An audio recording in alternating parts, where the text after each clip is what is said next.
Olá, boa tarde. Daqui a pouco, a partir das 2h30 da tarde, o Congresso Nacional deve examinar o veto presidencial ao Refis, o Programa de Refinanciamento de Dívidas Tributárias de Micro e Pequenas Empresas, optantes pelo Simples. Hoje, pela manhã, o presidente do Senado, Eunício Oliveira, disse que o veto ao Refis para pequenas empresas é uma injustiça. Nós fizemos aqui no Congresso Nacional, nos últimos 10 anos, nada mais, nada menos do que 17 refis. Inclusive, desses 2 refis foram, inclusive, confundidos com anistia, porque eram recursos que estavam fora do Brasil na chamada repatriação. Então, o que aconteceu? Temos 17 refis em 10 anos. Quando chegou a vez dos miúdos, dos pequenos, a área econômica disse que tinha que ter impacto econômico e vetou completamente o refis dos miúdos. E o secretário da Receita chegou a cancelar quase 3 milhões de inscrições de pessoas que têm empresas pequenas e microempresas. Então é injusto, do meu ponto de vista, que a gente faça aqui 17 refis e não inclua os micros e os pequenos, que obviamente dificilmente tem defensores que venham de fora para dentro do Congresso defender esses pequenos. Preservar, aprimorar e fortalecer o sistema de inspeção do trabalho no Brasil. Assunto em debate hoje na subcomissão do Estatuto do Trabalho, ligada à Comissão de Direitos Humanos. Resguardar o meio ambiente do trabalho para que o trabalhador seja protegido em sua dignidade como pessoa. O presidente da Associação dos Magistrados do Trabalho vê um paralelo com a proteção devida ao consumidor. Nós precisamos ter a tutela do consumidor e precisamos ter a tutela do trabalhador. Isto não pode ser esquecido. Ele defende mudanças na lei para combater aquilo que atenta contra a saúde e o bem-estar do trabalhador. Aquela conduta em que, de modo doloso ou culposo, degrada-se o meio ambiente do trabalho, criando riscos proibidos ou agravando riscos inerentes à atividade em níveis tais que resultem ou possam resultar em danos à saúde fisiológica ou psicológica de um ou mais trabalhadores. O representante dos auditores da área apontou os problemas que a inspeção do trabalho vem sofrendo no Brasil: ingerência política, orçamento e ambiente de trabalho precários, falta de segurança e de pessoal. Apesar disso, a categoria tem se esforçado para fazer cumprir a legislação. Nós fiscalizamos quase 3 milhões de empresas nos últimos 5 anos. Nós formalizamos mais de 1,5 milhão de vínculos, fazendo uma média de 300 mil formalizações de vínculos por ano. Nós alcançamos anualmente, no mínimo, 21 milhões de trabalhadores. Nós realizamos, no mínimo, todos os anos, 6 mil embargos e interdições. Nós não temos proteção do nosso orçamento. O ministro, no ano passado, decidiu cortar 70% do orçamento da inspeção, parou a fiscalização do trabalho escravo em julho e agosto, parou. Basta cortar o dinheiro, acaba, não tem fiscalização. Denunciamos isso à OIT no ano passado. Segundo os debatedores, a precariedade do sistema de inspeção não é de hoje. Eles relataram um acidente de trabalho em 2011 que resultou na morte de um funcionário da Embraer em São José dos Campos. Ele só foi à Embraer porque o sindicato deu carona no carro do sindicato. Porque ele não tinha condições, ele estava num outro trabalho, ele não estava, inclusive, dentro da gerência, ele estava na fiscalização de uma outra fábrica. Pela urgência do tema e pela emergência, a gente avisou ele e falou: me busquem aqui que eu vou. A Comissão de Assuntos Econômicos aprovou hoje o projeto que regulamenta a profissão de salva-vidas. A jornada dos profissionais foi definida em 40 horas semanais. Eles receberão adicional de insalubridade e o piso salarial será de R$ 2.364. A matéria segue para análise da Comissão de Desenvolvimento Regional e Turismo.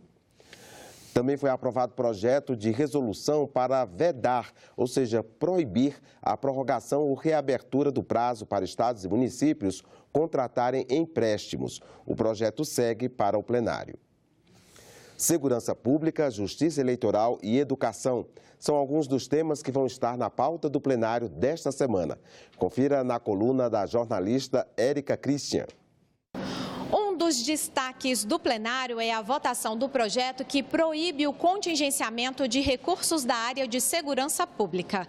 De 2012 a 2017, 2,5 bilhões de reais destinados ao setor foram bloqueados pela União.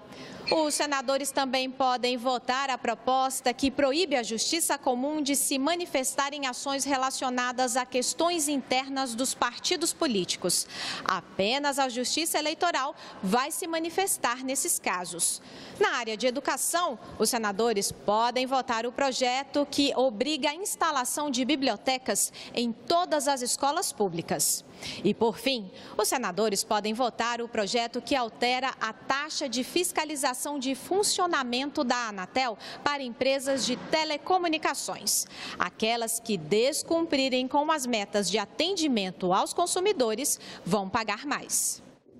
Um possível acordo entre Mercosul e União Europeia foi tema de debate nesta segunda-feira na Comissão de Relações Exteriores. Na Comissão de Relações Exteriores, os debatedores apontaram problemas internos do Mercosul e os entraves ainda existentes para um possível acordo do bloco com a União Europeia. Enquanto o Mercosul não estabelecer o que é que ele quer como objetivo e qual é o parâmetro principal, quais as políticas principais do Mercosul, é difícil você ter uma negociação. A professora acredita que a falta de identidade do Mercosul dificulta a construção do acordo de livre comércio com o grupo europeu. Para ela, Brasil, Uruguai, Argentina e Paraguai precisam estabelecer os seus objetivos. Mercosul precisa tentar achar esse elo em comum.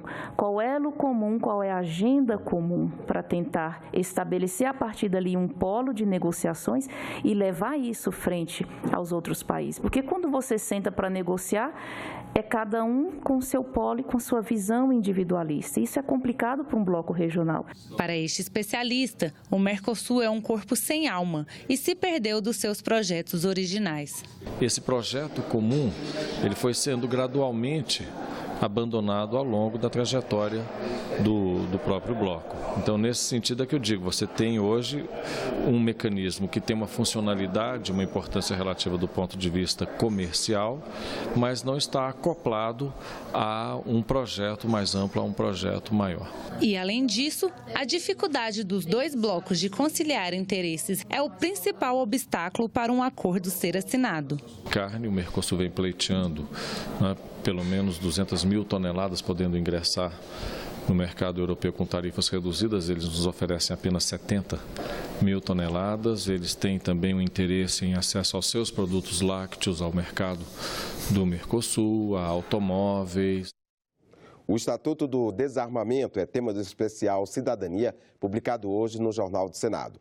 O jornalista Márcio Maturana traz mais detalhes sobre o assunto. A crise na segurança pública do Estado do Rio de Janeiro e de todo o Brasil abriu oportunidade para novos questionamentos sobre a eficiência do Estatuto do Desarmamento, que está em vigor desde 2003. Existem projetos no Senado e na Câmara que pretendem flexibilizar o desarmamento. Uma dessas propostas, mais ampla, vem sendo chamada de Estatuto do Controle de Armas. Na prática, esse projeto permite a qualquer cidadão o direito de comprar e portar armas de fogo, além de reduzir de 25 para 21 anos a idade mínima para essa compra.